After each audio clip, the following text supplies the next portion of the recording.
Cue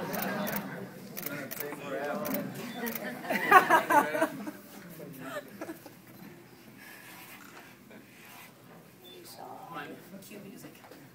Yeah. Good job, Dad.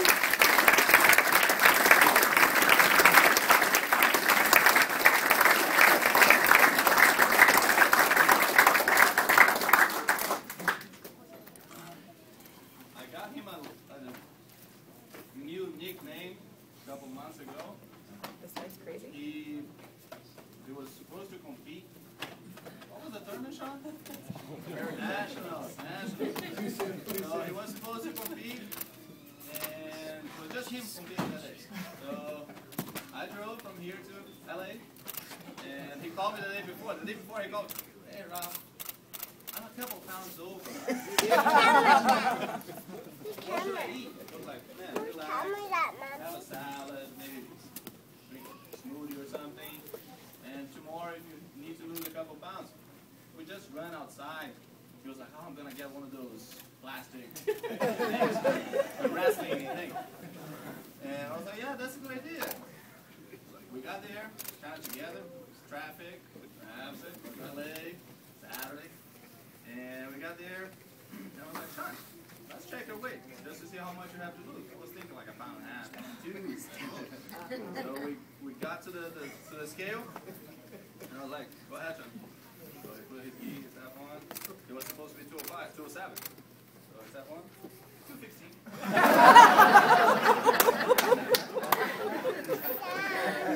You had 2 burritos, huh? Should I say that? 2 burritos. They look like a salad. But he keeps smiling.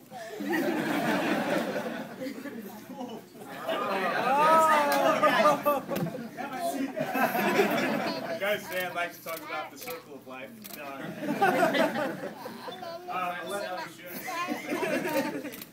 You know, I've been thinking about this day for a long time.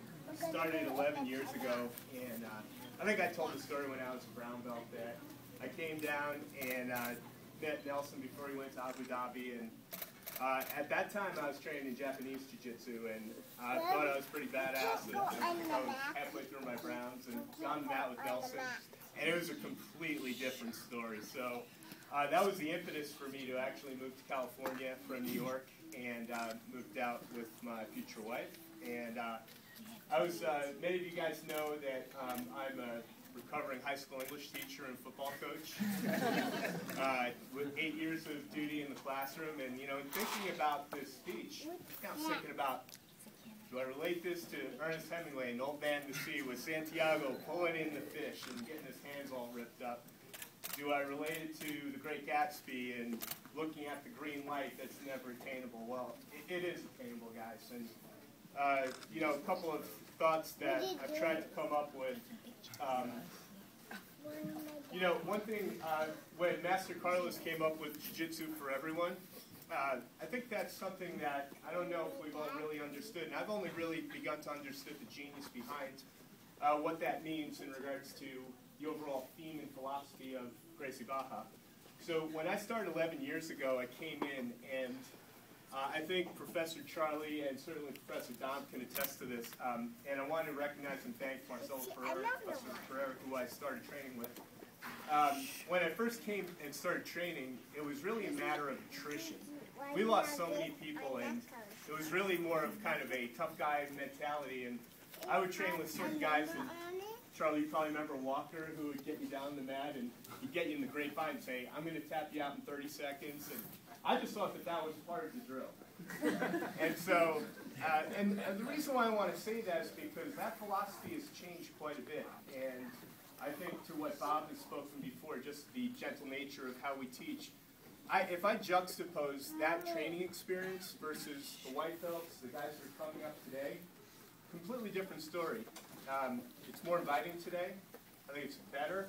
I think the skill level technically is head and shoulders above when I came through. And, you know, when Master Nelson came back, there were a lot of holes in my game, and he helped me work on those, and, you know, hopefully filled it in with some putty, because we talked about our foundation, and I had a bay window here, but the foundation was cracked. So, you know, that was that was really important to me. You know, one thing I do want to say is I have a lot of mentors here that came down, and I want to thank the folks that I used to work with. And I want to talk about perseverance because 2 years ago, I went through a really tough stretch in my life. I was basically laid off from a job where I had a ton of friends, community, a job that I loved, and so what I want to do is I want to recognize my wife and my kids who are here today.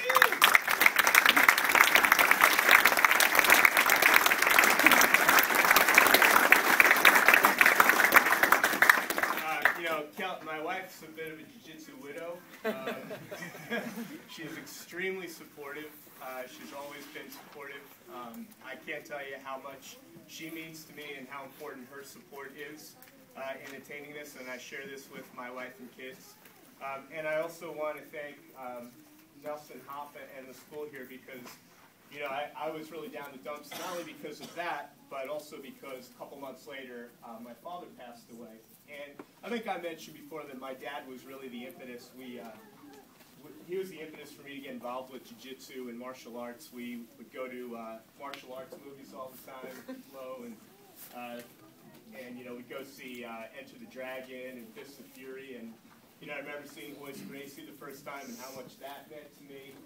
So anyway, just one thing that I know I'm getting a little long-winded, but Take your time, Sean. Take your time. I wanted to address kind of the newbies, the white belts and the blue belts, and it does kind of get into a circle of life story because I was thinking about, you know, what are some great quotes? You know, This one's yours, right? you know, do I talk about Rudyard Kipling's If, or do I recite some speech? And I said, no, you know what, that's not how I'm going to roll today. But I came across a great Winston Churchill speech, who's one of my favorites. And one thing he said was, continuous effort, not strength nor intelligence, is the key to unlocking our potential. So, guys who are starting out, you know, you come in and you're really excited, motivated. But right around here, guys, right around that blue and purple, you know, we've all experienced going through the doldrums and you're not feeling like you're getting any better. But, you know, just come into class, just keep working through it. You know, as Hoff mentioned, Nelson a couple weeks ago said something to me that absolutely was one of the nicest, the best things, and meant more to me than anything else that probably anybody's ever said to me. He said, Sean, you know, you come in, I was asking, how do I work on this, and how do I get this? He said, you know, brother, he said, you come in every day, he goes, you tap, you get tapped, you're always laughing. And I thought, man, I said, that's exactly what I'm striving for. I'm striving for consistency, and I'm striving for, you know, a continuum. So another Master Carlos great quote, and I want to relate this to my teenage daughters, is to avoid euphoria, achieve serenity. So that's what I'm hoping to do here. That's what I think this forum gives us. I love you guys. I thank you so much. Good job, Daddy.